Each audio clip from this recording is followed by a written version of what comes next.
1981 635 CSI.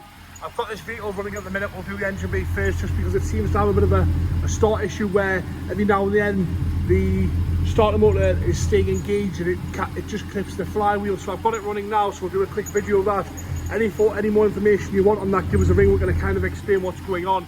But like I say, when you start it, the starter seems to be staying engaged. Obviously the flywheel is spinning at that point, but it is running there. As soon as it fires up, it disengages. So we'll go to the engine bay first here. Sorry about this. This car wasn't imported at some point in the site. This year it was imported from South Africa by the current vendor. It's all UK registered, it's on the road, all that sort of stuff in this country. And all nice in there. A couple of little marks here and there, but nothing really there. Worry about once the engine's running, it's fairly smooth, there's no problems there, no nasty noises. So it's all good in there. You can see all the stuff looking alright. Like I say, there's a little mark here for the soundproofing. All nice in there. So what I'll do is I'll get it switched off and we'll go around the bodywork here. We'll just get this body closed first. We'll go around the bodywork. So 635 CSI. It's a mouthful, isn't it?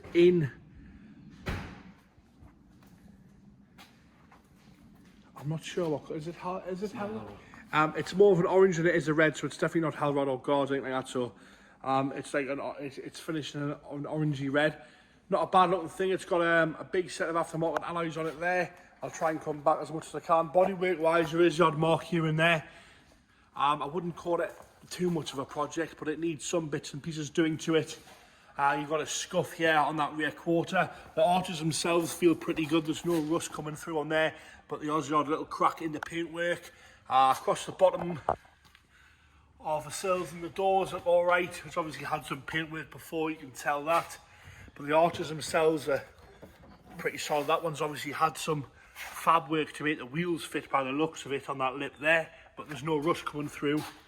Ideally it does want some paintwork, but it looks pretty cool, doesn't it? If you look at that angle there with those wheels on, it's got a good stance to it.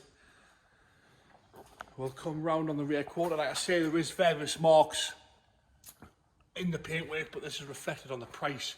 Completely not being greedy at all on the price of this one. It's got an aftermarket exhaust on it. Makes quite a nice noise. A couple of little dents in the bumper on the back here. It is usable, but you'd want to do bits and pieces to it. See across there, you know, the badge is fading and the black wants some attention there. There's a few bubbles coming through underneath the satin black there. A few marks on the boot lid there, and it's a little bit matte in places. And both lenses on both sides seem to have the same crack in them. On the passenger side now, same again, that arch is good. A little bit of bubbling at the bottom of here, but the arch itself seems pretty solid, feels pretty good. Doesn't feel like there'll be anything nasty in there. A little bit on the bottom, if you can see that on the camera. Same again, the paintwork's a little bit flat in places on there. I know the camera makes it look really shiny. A little bit of a dent there on the sunroof and some bubbling around the roof. And a small dent over on the driver's side, which you only kind of catch it in the right light, which I was there. Across the top of the windows are all right, a little bit of a mark there. On the bottoms of the doors there's some scratching on this door and a little bit of bubbling up the front. Like I say, there is various marks on the paintwork. You can see there, some bubbling on the corner of that door and some stone chips here. This wing's obviously been repaired at some point or painted well, but just not particularly well. And there's a slight dent on the front of the front wing there on the passenger side. Like I say, these arches have obviously been modified to make the wheels fit. Does want some bodywork, paintwork wise, but it still presents itself fairly well. You wouldn't be embarrassed to drive around how it is. Definitely need some work on the roof here, around the sunroof. There's some cracking in the paintwork there, if you can see that. On the interior now, back seat is blue seats, black door cards, parcel shelf wants a little bit of readjustment, but back seats themselves don't look too bad at all. The headlining's not sagging or anything like that, so it's all complete, it's all there. As I say, the door cards are black there.